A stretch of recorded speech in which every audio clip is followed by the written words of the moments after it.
I'm Judy Shaw for NYSC Floor Talk. Joining me today is Dave Alpern. Dave is the president of Joe Gibbs Racing. Dave, thanks so much for joining me. Hey, Judy, thank you so much for having me. I'm really excited about it. Appreciate it. So, Dave, very exciting weekend. It's the return of NASCAR. Everyone's very excited about this. It's just great to hear you say that out loud. Yeah, we're so excited to be racing. We last took a checkered flag 10 weeks ago and had no idea what was in store. And, there came a point where we didn't know, would we race in June, July, or ever this year. And so to have everything work out where we're getting ready to go racing here in May, I would say excited is an understatement. So our industry is really pumped about the chance to get the brands that we represent back on the racetrack where they belong. How is NASCAR well positioned to return to racing, and what can we expect to see on Sunday? Well, for your first question, so NASCAR has done a phenomenal job working with the teams. I mean, it's been nonstop really for those 10 weeks.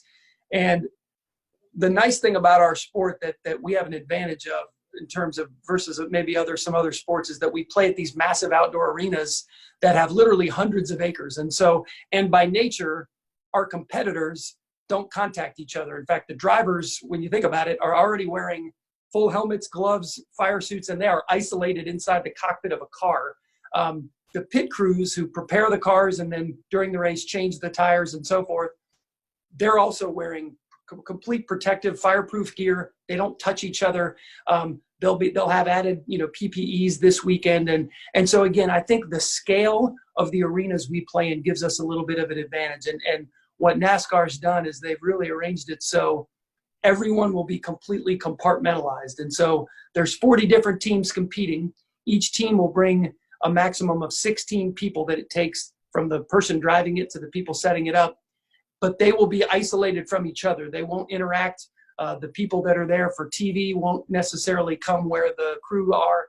Everyone will be sort of segmented, and the driver will actually be completely isolated to themselves. From the moment they get there, they'll be brought to their car, strap in, and then get out. And so I think for all those reasons, yes, we're well positioned to get back. And I think what you'll see is a phenomenal race. And I think once the green flag starts, obviously it will look a little odd to not have anyone in the stands, but the competition will look and feel and sound the same. So keep in mind, in our sport, you normally don't hear the fans anyway. You just hear engines. And so it's going to sound the same. Okay, so is NASCAR doing anything special around the return to racing? We are, and I'm actually glad you mentioned that. Yeah, so the race is actually called the Real Heroes 400. And so we are honoring the frontline heroes, the medical workers that are really the ones that are the reason we're able to go back and do what we do. And so what's kind of neat is that normally over the door of every car would be the name of the driver. Well, this week those will be crossed out, and there will be the name of an actual frontline hero who will be honored. We've been doing quite a bit with social media so that folks can get to know these heroes. And I think everything from the invocation to the command to start engines will be done by that group. And so we're really, really pumped about that and get to bring light to some folks who really deserve some attention this weekend. How has NASCAR been able to keep their fans engaged during this time? Yeah, well, gosh, what's been so unique, and you have a lot of scripts for how things may go during a year, but one of them wasn't to race 4 times and then get shut down for 10 weeks. So yeah, what was really amazing was that, the partnership of our whole group. You had the tracks, you had the teams, you had NASCAR, and then you had our great television partner, Fox. We have Fox and we have NBC. And so Fox, for this portion of the season, already had the slots on television. So we went right into iRacing. And so for those of you who aren't familiar with it, don't think of a video game, because really what it is a high-tech simulation where basically every week our drivers have been racing, with the exception of this past week, they've been racing at the actual tracks that we should have been racing on those given weekends during the broadcast slot that we should have had with Fox. And so these drivers, and what's great again about our sport versus playing another sport on a computer, is it actually feels very similar. The skill set it takes to be an iRacer is very similar to driving. In fact, many of our drivers hone their skills in the same fashion during the off season. So you had real drivers competing in what looked like real race cars in real races that were broadcast by the actual broadcast team.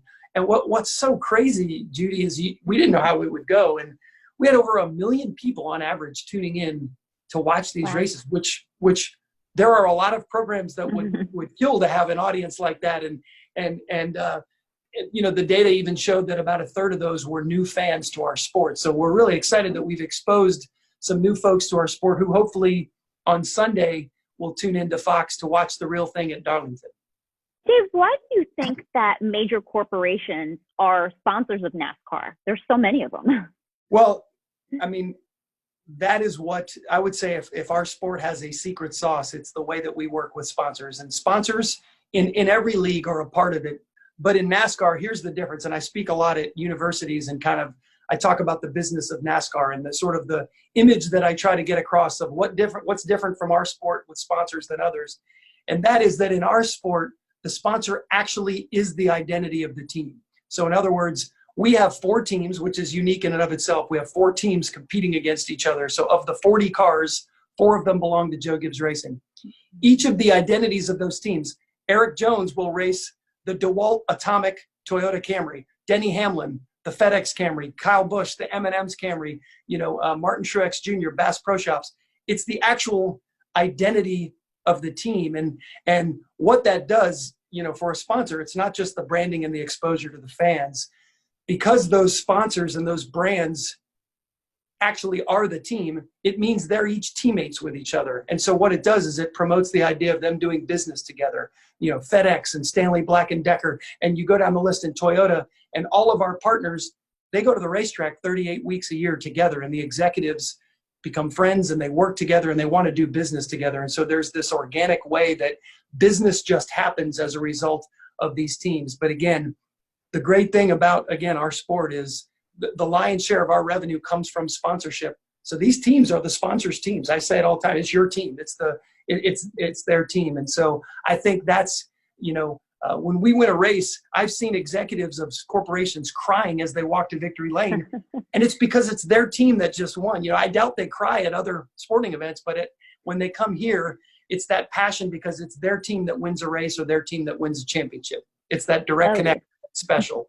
Okay. And finally, how has COVID-19 impacted Joe Gibbs Racing? Well, Judy, I think like really every company in America, I mean, it was fairly major, starting with, we all didn't come to work. And, I've worked here for 27 years. And fortunately, my side of the business, talking to folks and dealing with sponsors, you could do that from home. But if you're welding a car or fabricating a part, you can't do that from home. So many people, went home for several weeks. And again, as I mentioned, our partners are what makes this happen. Every one of our partners, like every other company in America, was affected. So we stayed in constant contact with most of them, kind of finding out how their businesses are doing.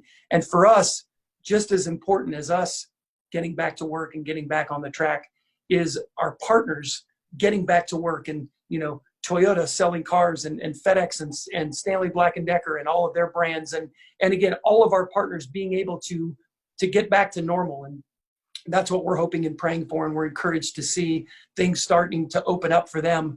But it's been very different, but we've had to learn how to do business differently. We had to learn how to prepare for this race with a skeleton crew. We don't have our whole crew here in the building.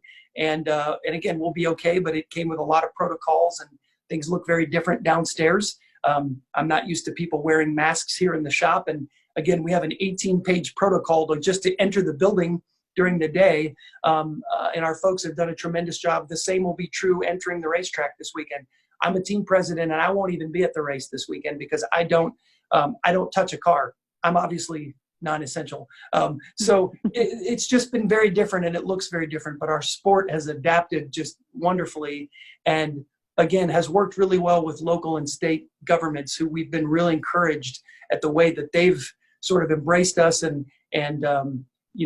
really welcomed us to come back to their states and begin to race. And so we can't wait to start it off in South Carolina, and then we'll be back right here in Charlotte for the Coke 600 on Memorial Day weekend.